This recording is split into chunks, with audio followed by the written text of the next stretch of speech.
দেখো এই অঙ্কটা সত্যি একটা ভালো অঙ্ক। এই অঙ্কটা কিন্তু অনেকেই ঠিক মতন বুঝে উঠতে পারে না। তো স্পেশালি এই অঙ্কটা তোমাদের এই ভিডিওতে স্পেশালভাবে বলে দিচ্ছি, যাতে তোমরা এই অঙ্ক আর কোনোভাবে তোমাদের আর সমস্যা তৈরি করতে না পারে। তো যাই হোক, 600 মিটার দৌড় প্রতিযোগিতায় এ বিকে 60 মিটার দূরত্বে ছাড়িয়ে যায়, মানে হারিয়ে দেয়। এক কথায় এ বিকে হারায়, মানে 60 মিটারে। আর কি হচ্ছে, 500 মিটার দৌড় প্রতিযোগিতায় বি আবার কি করছে, সিকে 25 মিটার ছাড়িয়ে যায়, তার মানে হারাচ্ছে। বি সিকে 25 মিটার হারাচ্ছে। তাহলে 400 মিটার দৌড় প্রতিযোগিতায় এ সিকে কত মিটারে ছাড়িয়ে যাবে বা হারিয়ে দেবে, সেটা আমাদের বের করতে হবে। দেখো, তার জন্য তোমাদেরকে এই যে ডায়াগ্রামটা করে রেখেছি, তোমাদের বোঝাতে সুবিধা হবে। প্রথম লাইনগুলো যদি আমরা ফলো করি তাহলে এই জিনিসটা আমরা বুঝতে পারবো কীরকম। দেখো, 600 মিটার দৌড় প্রতিযোগিতা, মানে এখান থেকে এটুকু 600 মিটার দৌড় প্রতিযোগিতা। এ বলছে এ যেহেতু বিকে 60 মিটার দূরত্বে ছাড়িয়ে যায়, মানে হারিয়ে দেয়, তার মানে কি, এ যখন সম্পূর্ণ 600 মিটারটা চলে যাবে, যেহেতু এ হারিয়ে দিচ্ছে কত মিটারে, 60 মিটারে না, মানে হারিয়ে দিচ্ছে মানে কি, এ যখন এই মাথায় চলে আসলো তখন বি এখান থেকে দৌড়াতে দৌড়াতে এই পর্যন্ত আসলো, মানে এখনও 60 মিটার দূরত্বে রয়েছে। এই লাইন থেকে, ফাইনাল লাইন থেকে 60 মিটার দূরত্ব আছে বলেই তো এ বিকে 60 মিটারে হারিয়ে দেয়। তার মানে এই জিনিসগুলো, কনসেপ্টগুলো ক্লিয়ার করতে হবে। তাহলে আশা করি বুঝতে পারলে ব্যাপারটা কী ঘটলো ব্যাপারটা। এবার চলো আমরা দ্বিতীয়টা একটু বুঝে নেব।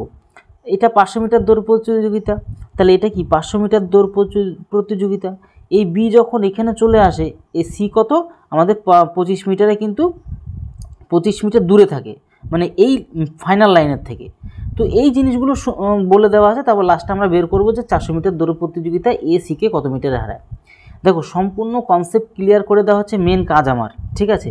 তোমরা যখনই কনসেপ্ট ক্লিয়ার করতে পারবে এই ভিডিওটা থেকে, তখন তোমরা এই টাইপের যত অঙ্কই হোক না কেন, তোমরা কিন্তু নিজেরা কিন্তু কমপ্লিট করতে পারবে। তো যাই হোক, এইবার আমি তোমাদেরকে মেন কনসেপ্টটা শিখিয়ে দিই। যে আমি তো দেখতে পাচ্ছি, দেখো ভালো করে খেয়াল করো, এ যখন এইখানে পৌঁছালো, বি তখন এই পর্যন্ত পৌঁছালো, মানে ব্যাপারটা এটাই দাঁড়ালো যে এ যখন এই একটা সময়, নির্দিষ্ট সময় এখানে যখন চলে আসলো, সেম টু সেম সময় বি কোন পর্যন্ত আসতে পারলো, এই পর্যন্ত না। তার মানে তাদের যে দৌড়ের, মানে গতিবেগের যে অনুপাতটা, এই এরম কিছু একটা হবে। মানে এ যখন 600 মিটার চলে আসে, বি সেম টু সেম সময়ে কত আসে, এই পর্যন্ত আসে, মানে 60 মিটার কম মানে আর কি আসতে পারলো। তার মানে এইগুলোকে তোমাদের ঠিক মতন বুঝতে হবে, আর কিছুই না। চলো দেখি আমরা ঠিক মতন বুঝবো এখানে।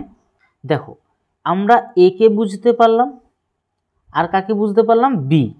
এ আর বি এর মধ্যে যে প্রতিযোগিতা হলো, সেম সময় এ যত, মানে এ যে সময়ে 600 মিটার চলে গেল, এ যে সময় 600 মিটার গেল, বি সেম সময়ে কত দূর গেল, 60 মিটার কম গেল। তো এই জিনিসগুলো প্রথমত বুঝতে হবে।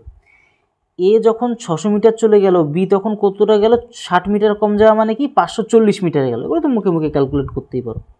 500 কত 40 গেল, 40 মিটারে গেল সেম সময়ে। এই সেম সময় কেন বারবার ঘুরিয়ে বলছি, এইগুলি হচ্ছে সবথেকে বড় জিনিস, ঠিক আছে। এবার আমরা কাটাকুটি খেলবো। এখানে আমরা যদি 0 0 কেটে দিলাম, যদি কিনা আমরা 6 দিয়ে কাটি 10 হবে, আর 6 দিয়ে এটা গেলে 6 নং 54 হবে। তাহলে আর পরে আর কাটা যাচ্ছে না, বুঝতেই পারছো। তার মানে আমাদের তাদের গতিবেগের যে অনুপাতটা, মানে এ 10 আর বি এর হচ্ছে 9, গতিবেগটা পেয়ে গেলাম। এইবার সেম টু সেমভাবে আমরা এই স্ট্রাকচারটাও কমপ্লিট করব। চলো দেখি, আমরা যদি সেটাকেও আমরা ঠিক মতন করে ক্লিয়ার করি, তাহলে আমরা বুঝতে পারবো কি। দেখো ভালো করে জিনিসগুলোকে খেয়াল করতে হবে। তার জন্য তোমার স্পেশাল ভিডিও করে এই জিনিসগুলো তোমাদেরকে বলে দিচ্ছি। তার মানে বি, আর ওদিকে আমরা সিকে খেয়াল করব। তার মানে ভালো করে খেয়াল করে দেখো তো, যে আমরা বি যখন 500 মিটার চলে যাচ্ছে, বি যখন 500 যাচ্ছে, সি তখন তো 25 কম যাচ্ছে, তাই না। দেখো 25 কম যাচ্ছে, মানে কি 500 থেকে 25 কমলে 475 হয়, 400 7 5 75। তাহলে 25 যদি কাটাকুটি করো, 25 দিয়ে কাটলে প্রতি 100তে তোমার হচ্ছে 4 হয়। তাহলে 4 5 20, মানে 20 হচ্ছে এখানে। আর এদিকে 1 কম, যেহেতু 25 কম, তার মানে 19 হবে এখানে। বুঝতে পারছো। তার মানে তাদের অনুপাতটা কি পেলাম, এইটা পেলাম। বুঝতে পারলে, বি আর সি এর অনুপাতটা পেলাম। এইবারটা যদি কিনা আমাদের এ বি আর সি এর রেশিও যদি ঠিক মতন আনতে হয়, সঠিকভাবে আনতে হয়, তাহলে আমরা কি করব, আমরা তো জানি A is to B is to C. তাই না? এবার এগুলোকে আমরা ঠিক মতন পরিচালনা করব। মানে ব্যাপারটা কি দাঁড়ালো? ব্যাপারটা এটাই দাঁড়ালো, দেখো ভালো করে, এ মানে এর রেশিও কত 10, তা 10 লিখব। এগুলো তো রেশিও তো অঙ্ক করেছো, যদি না করে থাকো, যদি একদম নতুন হয়ে থাকো, তাহলে অবশ্যই আমাদের যে প্লেলিস্ট করে দেওয়া আছে সমস্ত চ্যাপ্টারে, সেগুলো গিয়ে ফলো করো। তাহলে এখানে আমাদের কি 9 হবে। এবার আমরা খেয়াল করবো বি লিখে, বি কি মানে কত 20 লিখবো, আর সি মানে কত আমাদের 19 লিখবো। এগুলি অনুপাতে, আর এদিকে তো 20 লিখতে হবে, বুঝতে পারছো। এইবার আমরা কি, এটা কিন্তু 9, হ্যাঁ এটা কিন্তু 9। তো এইবার আমরা কি করতে পারছি, এবার আমরা করতে পারছি কি, এদিকে আমাদের 200 হচ্ছে, তাই না? এদিকে আমাদের 200 হচ্ছে, আর এদিকে 9 নং কত 81 1, আর এদিকে তোমার 8, 9কে 9 আর 8 কত 17, তাই না?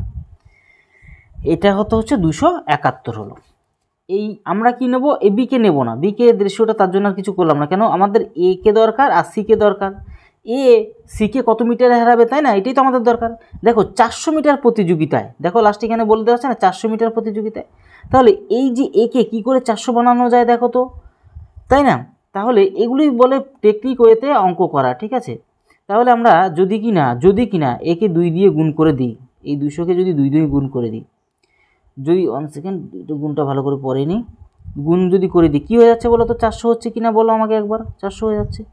একে 2 দিয়ে গুণ করা মানে একেও আমরা কি করব, 2 দিয়ে গুণ করব। তাহলে ব্যাপারটা কি দাঁড়ালো বলো তো, 2 1 2, 7 2 14 4, হাতে রইল 1, 2 1 2 1 কত 3। এইবার খুব ভালো করে যদি খেয়াল করে দেখো, তার মানে আমরা কি জিনিস খেয়াল করতে পারলাম বলো তো, আমরা একটা জিনিস খেয়াল করতে পারলাম, যখন এই যে এ 400 মিটার চলে যাচ্ছে, তখন সি কত দূর যেতে পারছে, 342 মিটার যেতে পারছে। তার মানে কত পিছিয়ে থাকছে বলো তো, আমরা দেখতেই পাচ্ছি যে 58 মিটার যদি মাইনাস করি, তাহলে 58 মিটার কিন্তু পিছিয়ে থাকছে, 58। তাহলে এ দেখো আমরা কি করে, খুব টেকনিক ওয়েতে কিন্তু আমরা কি করে বের করতে পারলাম, আমাদের অ্যান্সারটা কিন্তু বের করতে পারলাম। মানে আমরা দেখতে পাচ্ছ এখানে সি অপশানটি কিন্তু আমাদের সঠিক অ্যান্সার। তো এইভাবে তোমরা কি করবে, এই টাইপের যত অঙ্কই হোক না কেন, পরীক্ষা কিন্তু এরকম টাইপের পরীক্ষা আসে কিন্তু, ঠিক আছে? তো এই টাইপের যত অঙ্কই হোক না কেন, তোমরা কিন্তু খুব সহজেই এইভাবে রেশিও মেথডে কিন্তু অ্যান্সারটা বের করে নিয়ে আসতে পারো, খুব মানে সহজে। তো তোমাদেরকে শিখিয়ে দিলাম ব্যাপারটা কি করে কি ঘটলো। তো ভিডিওটা তোমাদের কেমন লাগলো অবশ্যই একদমই জানাতে ভুলবে না, আর বন্ধুদের কাছেও শেয়ার করবে যারা খুব ভালোভাবে প্র্যাকটিস করতে চায়। ঠিক এমন টাইপেরই ভালো ভালো প্রশ্নের ভিডিও এভাবেই নিয়ে আসতে থাকবো এবার থেকে।